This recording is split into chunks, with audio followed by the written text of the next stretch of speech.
Assalamu alaikum students. This is Miss Sehrish Ahmed and I'll teach you social studies. Students, in your book there are two portions. First one is geography section while second is history. So we are starting from the first chapter, which is geography of the Muslim world. The main object of the chapter is to define about the Muslim world and its geographical position in the world, and to give an overview of the climatic and topographical features of the Muslim world. Let's first understand the meaning of geography and the Muslim world.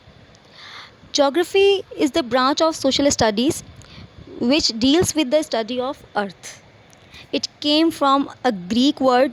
Geo means the earth and graphy means to write or to describe. So the geography is to describe about the earth.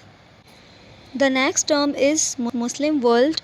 The simple definition of the Muslim world is those countries to whom the government officially declared that these are Muslim countries, or the countries where Islam is practiced are called Muslim world. Here is the list of some of the Muslim countries of the world: Pakistan, Saudi Arabia, Iran, Iraq, Qatar, etc.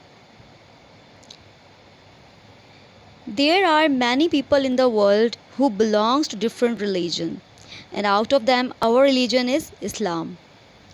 Islam is the second largest and fastest growing religion in the world. You can see the graph over here.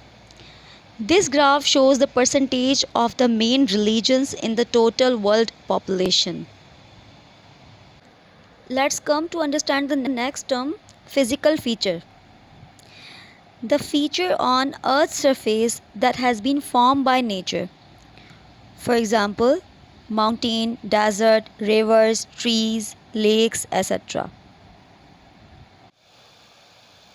Students, look at this political map where you can see that there are different countries having green and brown color in it. The green color shows Muslim countries in it, while brown color shows non-Muslim countries in it. Let's look at this map which is showing physical features of the Muslim world.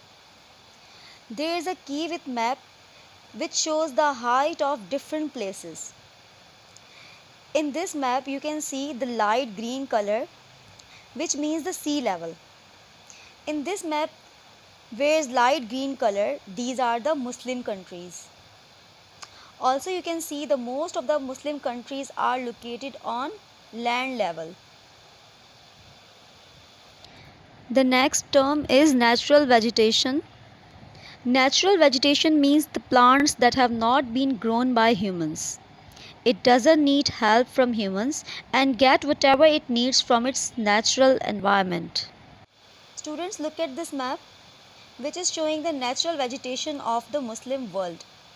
As we have studied before about the term natural vegetation, which means that the plants which are growing in their natural environment are called natural vegetation.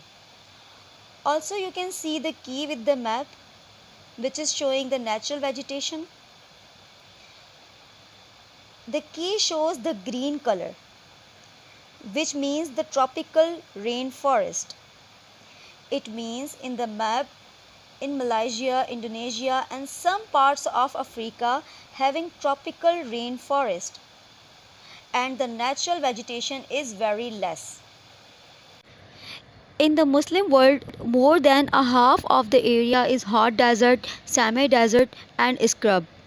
Scrub means tough plants, and we know about the weather of desert that the days are hot and nights are cool, and this is the place where almost no water, no rainfall. The next term is oasis.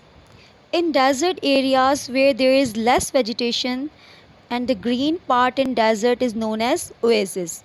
As you can see in these pictures, students, as we have talked about the weather of desert, the population in desert is very less as compared to the cities and villages because of the hardships. Only the nomadic tribes can be live over there, and nomads are those people who have not permanent houses.